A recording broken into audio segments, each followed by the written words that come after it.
bem com vocês? Se liga no Portal do Estudante e na TV Educação que vamos começar mais uma aula.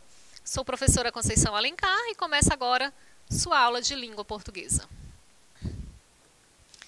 Vamos ver hoje uma nova forma de arte, relacionado ainda à escola literária do classicismo, que foi uma nova forma de arte.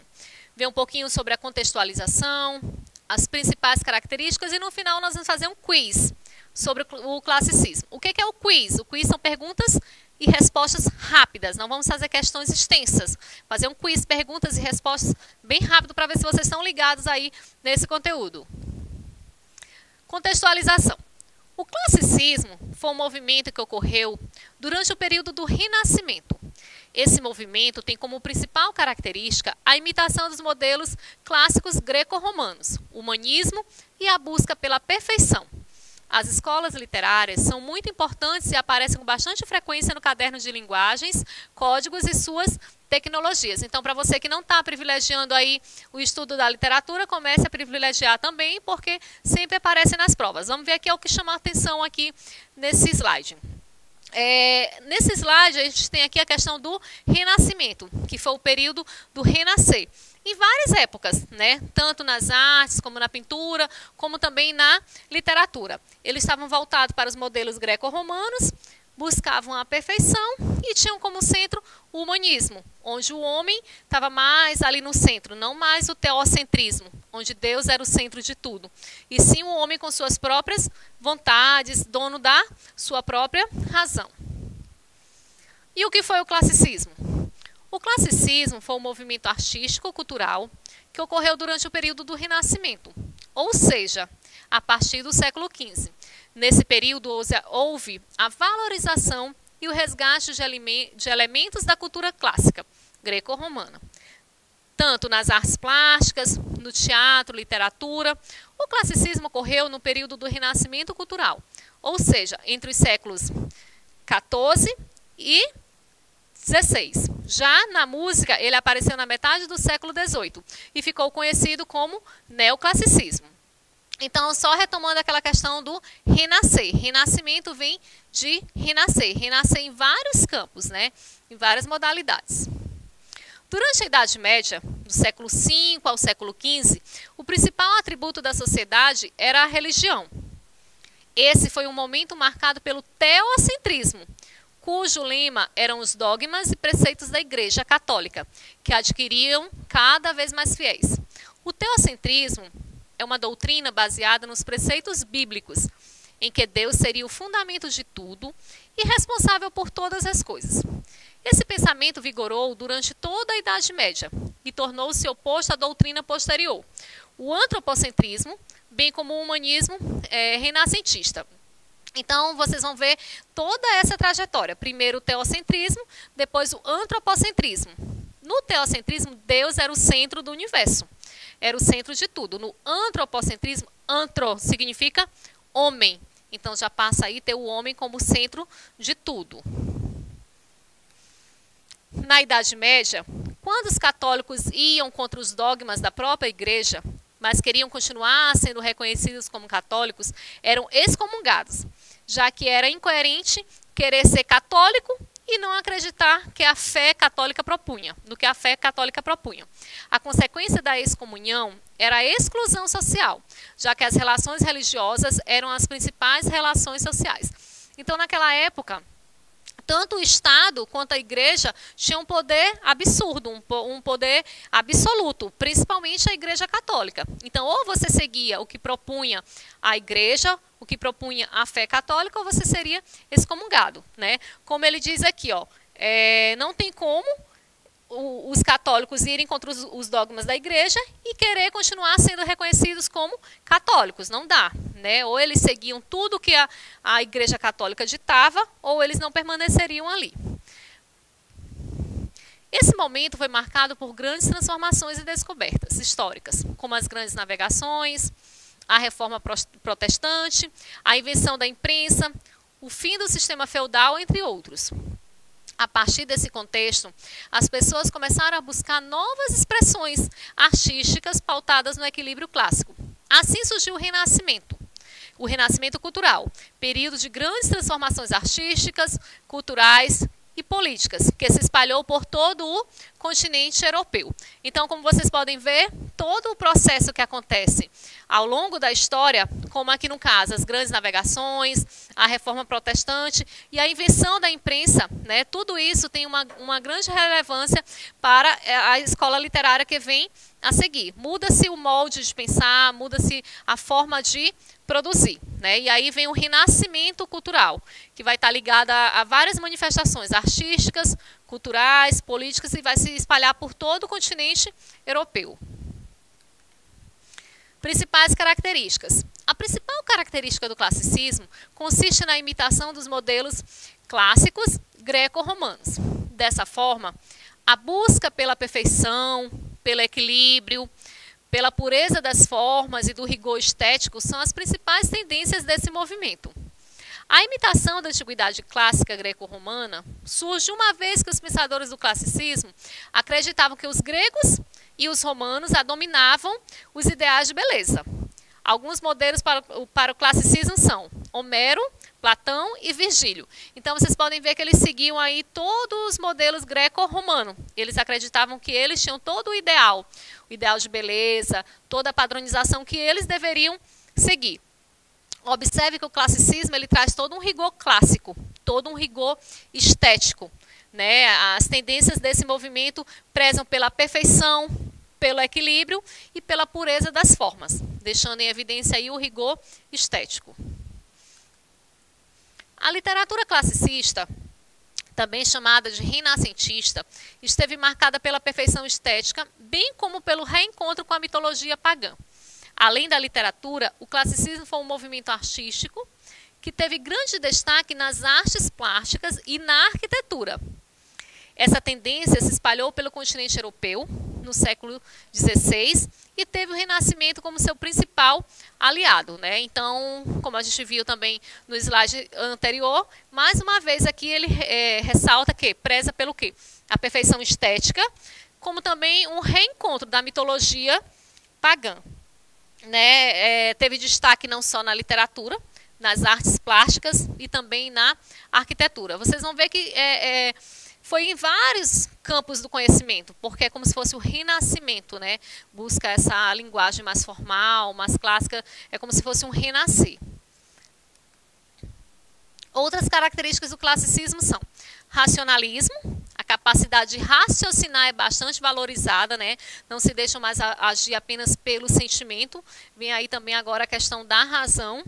O hedonismo busca por satisfação dos desejos humanos, eles buscam prazer, satisfação. A personificação, elementos da natureza personificado como deuses gregos, o amor, o tempo, entre outros. Vocês lembram da personificação? A personificação, inclusive, aparece nas figuras de linguagem. O que é a personificação?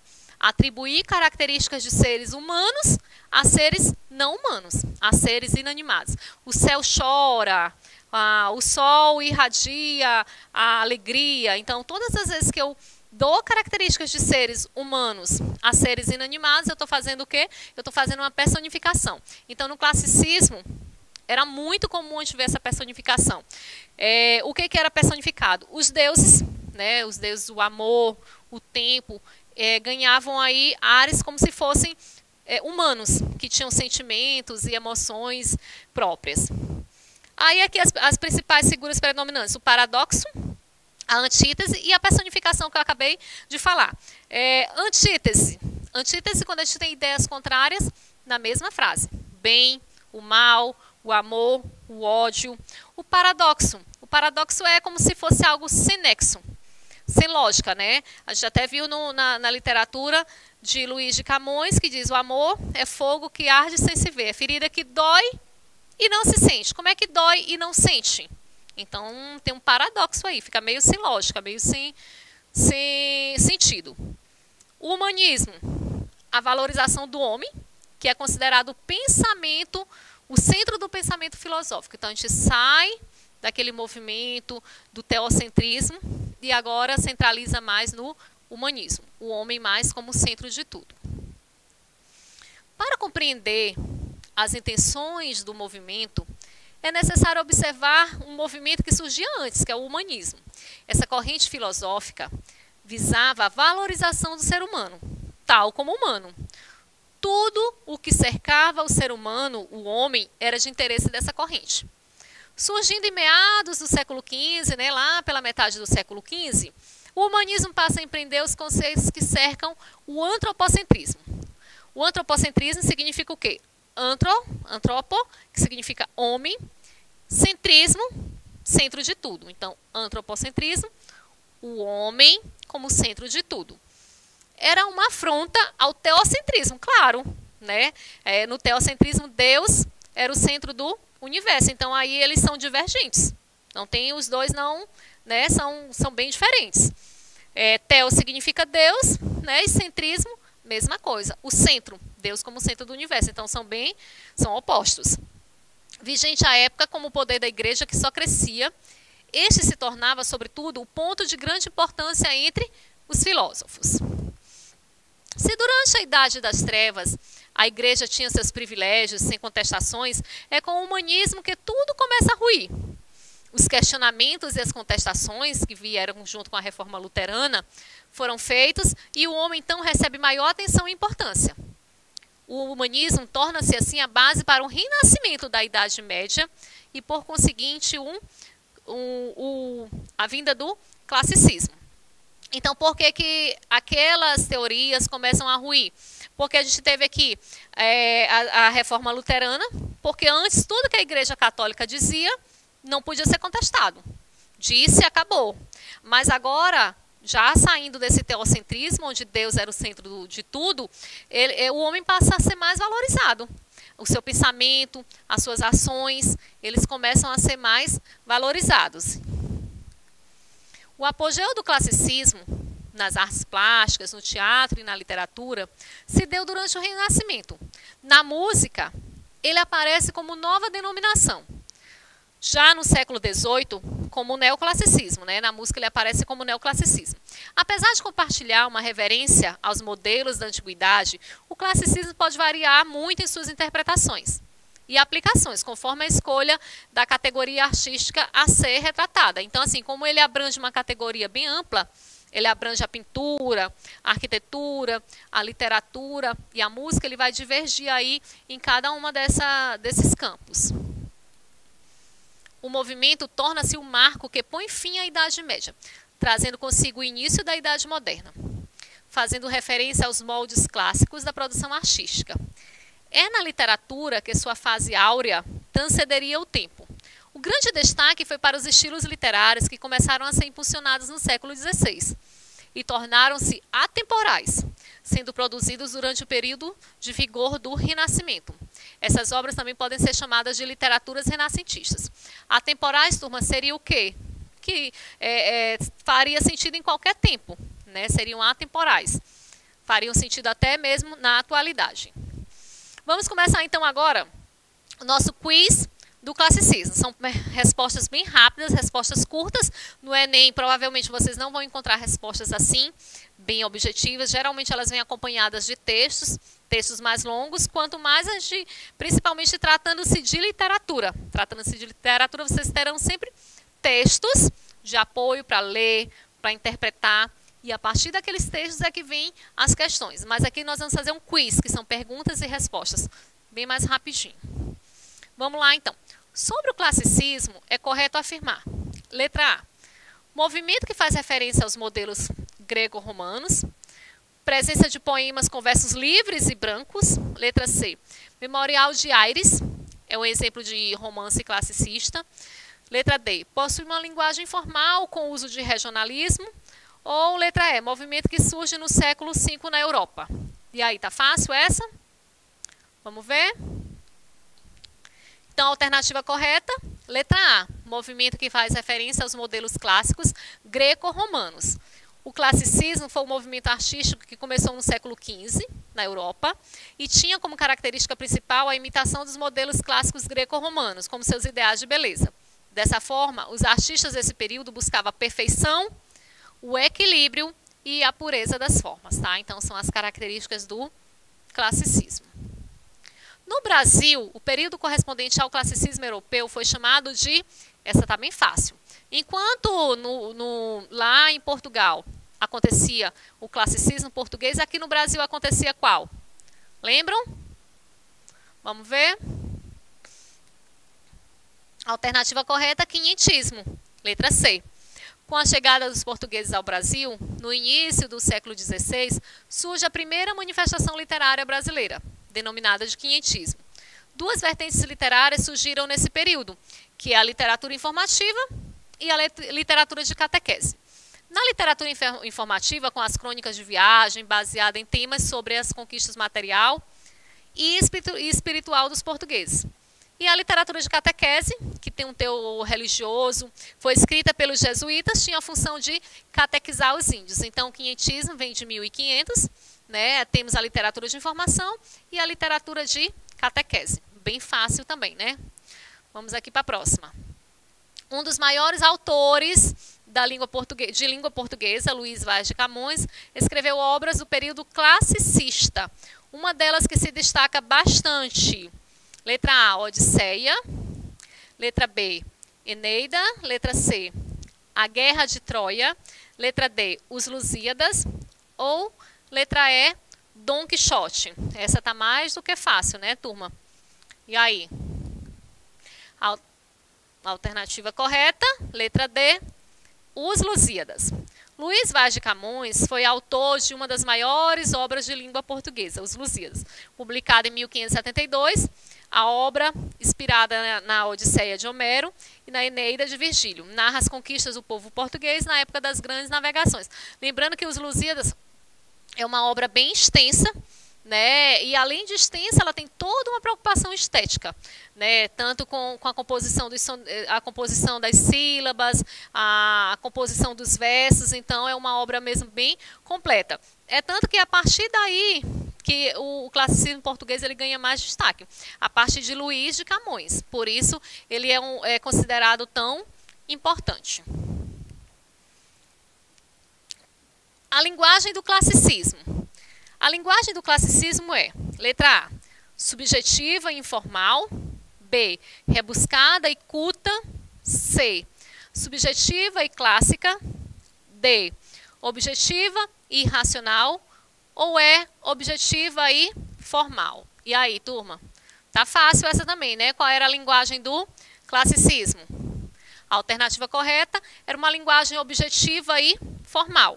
Ela era inspirada nos modelos clássicos, né? O classicismo foi uma manifestação literária que buscava o rigor estético. Portanto, sua linguagem era culta, formal, objetiva, equilibrada e racional. Então, lembre-se, nada de subjetivismo. Uma linguagem bem formal, com muito rigor, uma linguagem objetiva, equilibrada e racional. Só lembrar lá também da questão do humanismo. Miguel de Cervantes, um dos autores de grande destaque na literatura classicista espanhola, escreveu Dom Quixote de La Mancha. Essa obra faz uma sátira ao gênero, né? Faz aí uma crítica, uma sátira, né? Tem um pouco de humor. A qual gênero? A geográfias. B, novelas de cavalarias. C, poesias palacianas. D, prosas historiográficas. Ou nobiliários. Esse letra A significa coisas sagradas, relacionadas a santos, a coisas sagradas. E nobiliários está relacionado à nobreza. E aí, resposta correta, vamos ver. Está relacionada às novelas de cavalaria. A obra de Dom Quixote de La Mancha foi publicada em 1605 por Miguel de Cervantes. Faz uma sátira às antigas novelas de cavalaria, as quais eram constituídas de belos heróis e narravam seus grandes feitos em busca da justiça e da amada. Em Dom Quixote, o protagonista é um cavaleiro andante, destituído de beleza e que, impulsionado por sua loucura, acaba se dando mal. Essa obra é bem conhecida, né? Tenho certeza que vocês se lembram dela. Assinale a alternativa incorreta em relação aos Lusíadas. Foi publicado em 1572, contém 10 cantos, contém 1.102 estrofes, conta a viagem de Vasco da Gama às Índias. Vamos ver? nenhuma das alternativas, né? Ela é composta de 10 cantos e tem 5 partes, que a gente viu já quais são essas partes, né? E para finalizar, no nosso português nas redes, eu vou deixar uma sugestão bem legal para vocês, que é do livro, do filme Elizabeth. Esse filme é bem completo e traz um pouco sobre essa escola literária que a gente acabou de assistir. Obrigada pela presença e até a próxima.